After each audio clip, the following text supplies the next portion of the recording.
control of the boat from what I can see. Rico, you all know, Mark Richards, skipper of Wild Oats 11, Mark Bradford, skipper of Blackjack, and Peter Harburg, the owner of Blackjack. As we saw today, it was on again between Wild Oats 11 and Blackjack more than anyone else. Blackjack's crew work was pretty slick off the line, but it was only moments before Wild Oats 11 came through and was never headed. She just led from there with Blackjack getting chased on her tail. Other big boats seemed to have a little problem. Christian Ortiz struggled upwind a bit the first time, but finally got going. Scallywag first time out also had her struggles. Winning appliances, the smaller boat, she was number 3 online there for a while, and overall there was no catching her, so she took the prize overall today. So as we know, guys, we'll start down this end. Everyone says, oh, Sydney Hobart, so here's this race on the harbour, this is how it's going to be. So Mark, what do you say to Mark Bradford, Mark B? What do you... It's the marks. It's all about the marks. It's all about the marks. We're the Bogsy twins. About today's race? Yes. Yeah, look, I think that firstly it's important for everyone to recognise the point of the race, which is the SOLAS charity, and we're all into that. And this year I think was the highest amount of revenue they've raised for this race, so you know, we're all proud to be a part of that, for sure. And then the second part of today is about keeping the boats apart, trying to put on a good show, and protecting the assets for what's ahead. And I think we achieved that, so that's another tick. And you're happy with the performance today?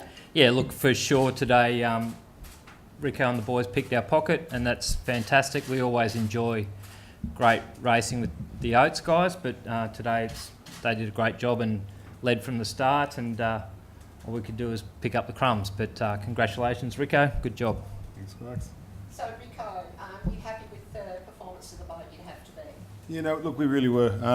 It's one of those races that was a bit of a procession course, which is difficult, so you had to really lead from the start.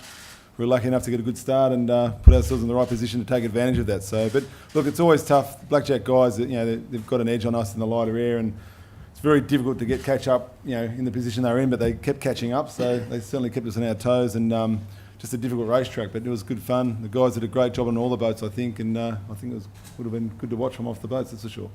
Okay. And Christian, you guys were a bit slow to wind up today, as you were in the Bird Island race, and but you're a heavier sort of boat, so really this race not really one for you. That's right. I think we need a lot of wind to go well, and there wasn't a lot of wind today. But from our point of view, I mean, we came 24th in the Hobart, which was embarrassing. So coming third today was a pleasant surprise, actually. So, But that was only after a penalty. yes, well, the 20-place penalty didn't help, of course, but still, today was a good day for us. Yeah. So Herman, like, this is you guys first as a son and a father. Yeah. You're the skipper, so I have to say it that way round.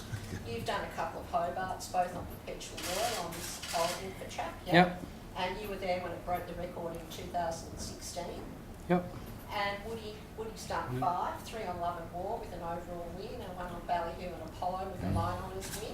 And so you guys seem to get it together straight off the bat today. You've not sailed the boat a lot. It's the chartered Ishibar, the Carkeed 60. So does your 18-foot skiff still come into play in tactics on the harbour today? Like, does that help you in any way today? Yeah, we certainly feel a lot more comfortable, I think, being inshore than offshore. So maybe a slight advantage there because we've sailed around these headlands plenty of times, I guess, sailing 18-foot skiffs, and we enjoyed the sails our second time out.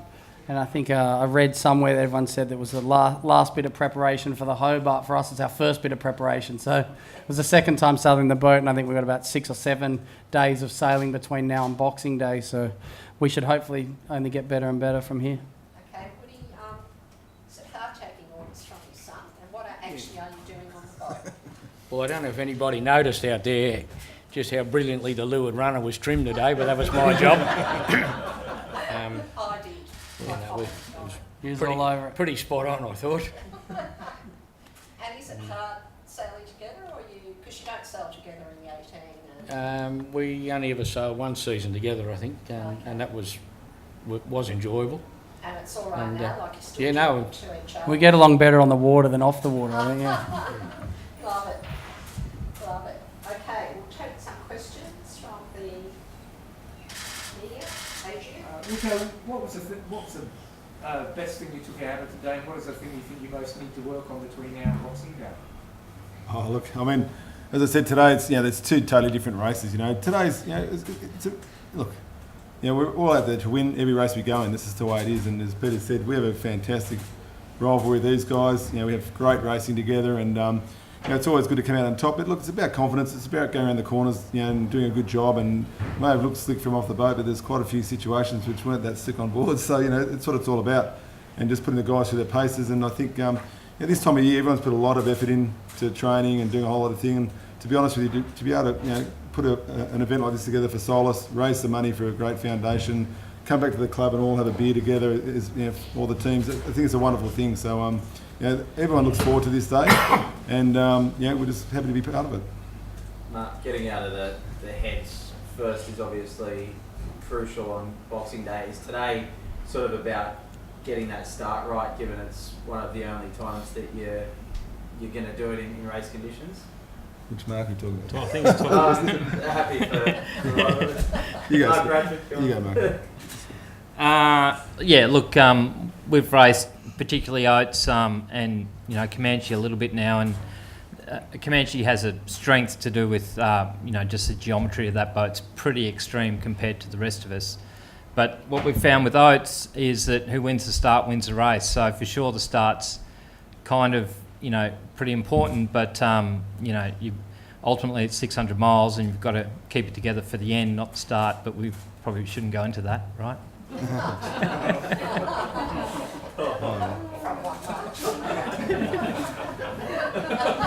We did come third, I will add.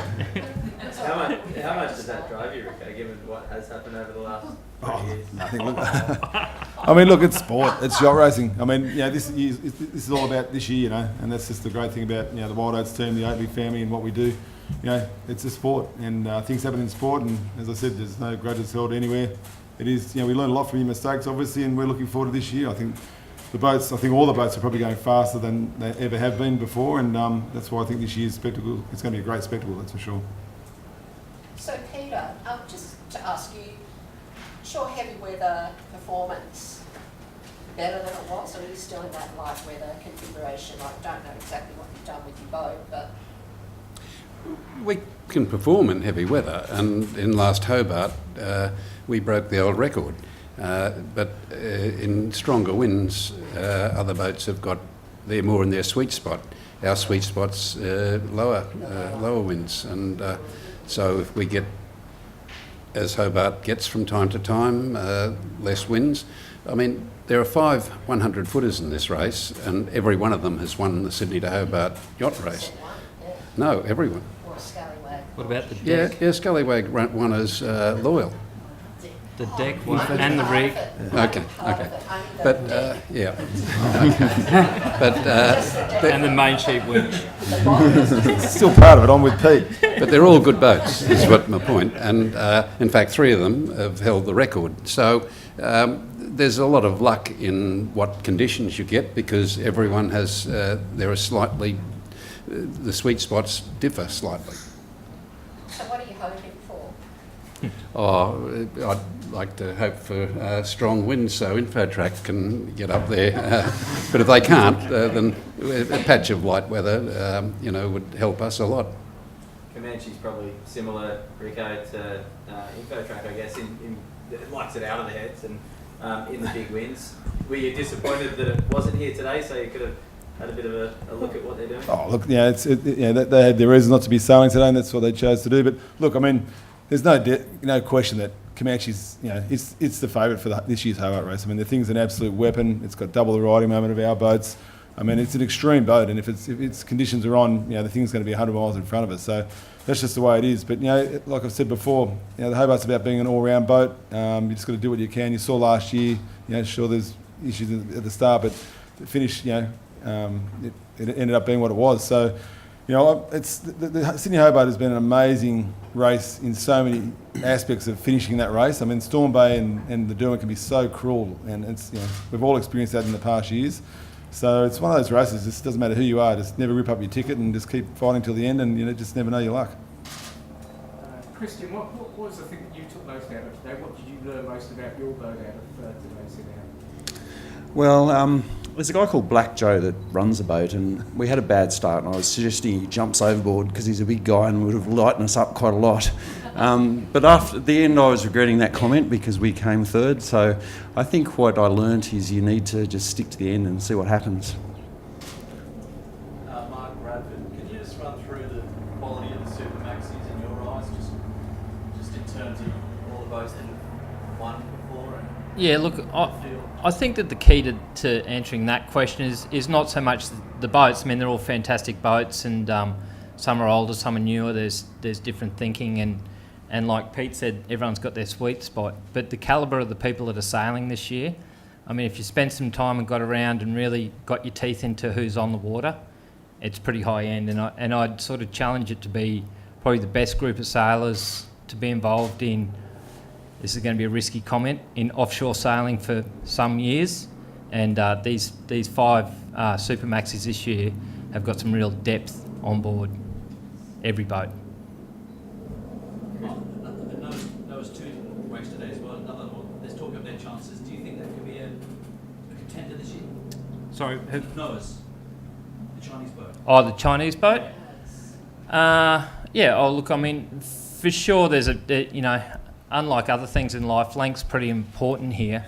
And so for sure, waterline length is a key driver to who's going to be at the front of the race. But, you know, the winning boys are going to be there for handicap, and I think that those other boats are just smaller with smaller waterline lengths fall into the handicap category more than the overall honours category. Christian, you obviously need the big wins. So have you guys, it's still only 2.5 weeks out, have you started looking at forecasts? Do you get to know what you're going to expect yet, or is it still too early to tell? Look, I think it's too early. I mean, especially for me, because I'm sort of very new to this, so I tend to look at the news that on the website that you probably look at yourself, and it doesn't go that far out. But yeah, we'll get more news in a couple of weeks' time. To the winnings, with you guys, you mentioned you haven't taken delivery of the boat that long ago. How hard is it just over the course of the next 2 weeks to get familiar with the boat and to be 100% going into an arduous race like the Sydney Hobart? Probably think it will be hard for us to get to 100%, but we do the best we can with the amount of time that we've got. There's probably 5 or 6 of our crew that are coming in from interstate or overseas, so our time's limited to do it as a crew, and we worked out the best chance to do that was to do it the week before. So just fly them all in, 10 days early, get as many days on the water as we can, and we won't get to 100, but we'll get as close as we can. Certainly our first sail out in the Cabbage Tree Island race was far from ideal. We had lots of stuff going on and pretty tricky conditions, and we had all sorts of mistakes, breakages and the like, and we certainly weren't on the pace, but felt better today. But it's not too hard to feel too good in 10 knots. It's yeah, if you don't feel good today, then you've probably got something wrong with you.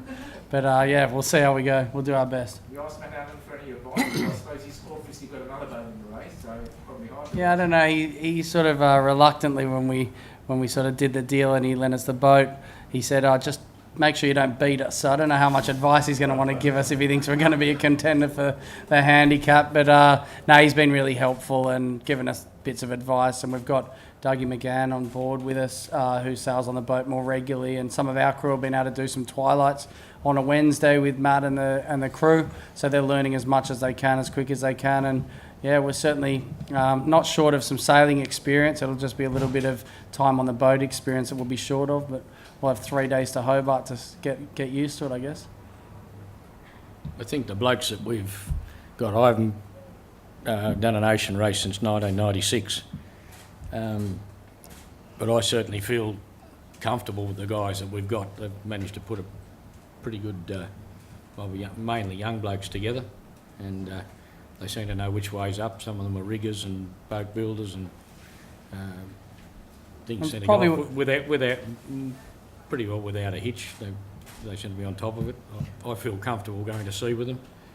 And I should say, I'd like to thank those guys. So all of the crew that we've got that have come on board are probably guys that get pretty decent day rates normally, and as they should. They're bloody good professional sailors, and we've sold them the story of jumping on board with Dad and I, doing it for a cause of the 20 years since the '98 Hobart, and I can say that none of those guys are charging us anything for sailing with us, and they absolutely deserve to be paid. But they all said no, we believe in the cause, and we'll do it with a bunch of good mates, and so we're really looking forward to going out there and dedicating this one to those that we lost 20 years ago. So we're really chuffed at everyone on board, and I want to personally thank those guys that have donated their time when they could otherwise certainly be getting good money to be on another boat. You haven't got my bill. Yeah, you're paying the bill. Anyone else? No, Beautiful. we're going to come take some photos outside with the trophy for the line honours and the overall win. So if you guys would mind joining us outside, and then we'll take you over to the prize presentation. We get